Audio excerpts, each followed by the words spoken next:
Hello and welcome to yet another exclusive right here at the Newsfirst PodBox happening at the National AI Expo and Conference 2025. I am joined with the Honorable Deputy Minister of Digital Economy, Engineer Eranga Weeraratne, right here. Minister, welcome to PodBox right here at the National AI Expo and Conference 2025. Minister, I'd like to ask you, what is the way forward for the Ministry of Digital Economy right here in Sri Lanka to establish a better and a bigger AI world for the country, for the students, for the businesses, basically for the entire Sri Lanka? What is the way forward for the ministry? Hasini, thank you for that question. I think it's important that I explain like what is digital economy and what are the main four pillars of our ministry. So we have a pillar for the capacity development, so that we want the whole Sri Lankan citizens, starting from the population, the school children and the university students, as well as the existing engineering workforce, to very well understand what this technology is about, and also how it can be applied to their day-to-day life to improve the efficiency, the capacity improvements, and also the quality improvements, so that we are not get left behind in this whole race of AI adaptation in the world. Then second pillar is about the digital industry, where we have a very good IT industry in the country, and we want to use that industry to attract more and more foreign revenue coming to the country. And in the current context, the whole world is moving from the traditional IT systems to AI-enabled IT systems. So it's like a shift from a feature phone to a smartphone. So all the companies, organizations in the world are looking to adopt AI. And that is a huge opportunity for our IT industry to capture that market, so that if our engineers and the companies here in Sri Lanka are AI enabled, they are thorough with AI, they are doing a lot of innovation on AI, there's a huge market to capture. And I think we have to ride this wave. We have missed many waves in the past, but this is the wave that is real and that is available now, and we are ready as a country. So to get there, like what we can do as a government to support these companies in Sri Lanka, support the startups community in Sri Lanka to get it to the next level, with the innovation, how we can give them the required capital for them to take it to the next level, is something that we are currently working on. The third pillar is about government digitalization. So we know in today's context, many services, government services, are in the traditional manual-based services.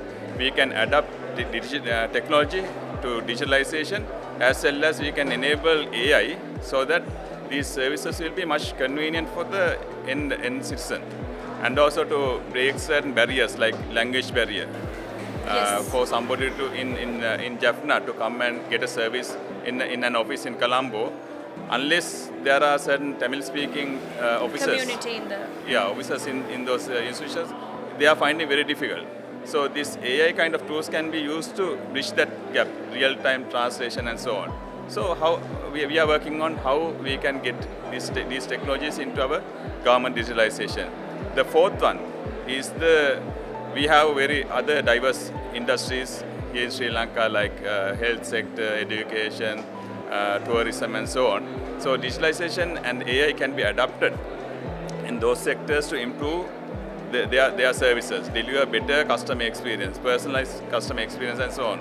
So we are working on all these four areas. So as the government and my ministry, Digital Economy Ministry, our task is to build the right digital infrastructure that is necessary to drive this transformation and drive this technology, and also to create the right policies so that the right guardrails will be there. Now, especially a technology like AI, unless we have the right guardrails that can be used for unnecessary negative things, we don't want our society to get there. Like, we want them to adapt, use this technology for the betterment of the mankind, for betterment of the Sri Lankan as well as for the world. So what guardrails we should be implemented, what policies we should adopt is something where we are working on. and the other one is about how to support all this research and development that is happening, the innovation that is happening, and for the entrepreneurship that is happening. What the government can deliver in order to get our those young entrepreneurs coming up. Now we see in today's exhibition, many exhibitors are there from school level. Very encouraging to see school children in the age of like 12 years, 15 years, coming up with this Because we believe solutions. that AI is the future of the world. Yes. And not just for entrepreneurs or not just for businesses, but also for school students, AI is now very useful for all of their work as well. That's right. From their day-to-day, I mean, the learnings, studies in the school, to innovate something new, to challenge and solve a problem that is existing in their, maybe in their local community or in the country or even in the world.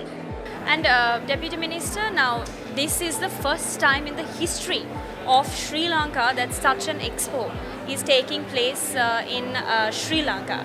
And as you mentioned in your speech, the keynote speech earlier, you also mentioned that we have received exclusive Google rights and we have given the availability of Google for school students exclusively. Can we also add a little about that as well? Yeah, so for students to actually come and like experience and try out these AI tools, it is essential that we provide the right systems for them to adapt.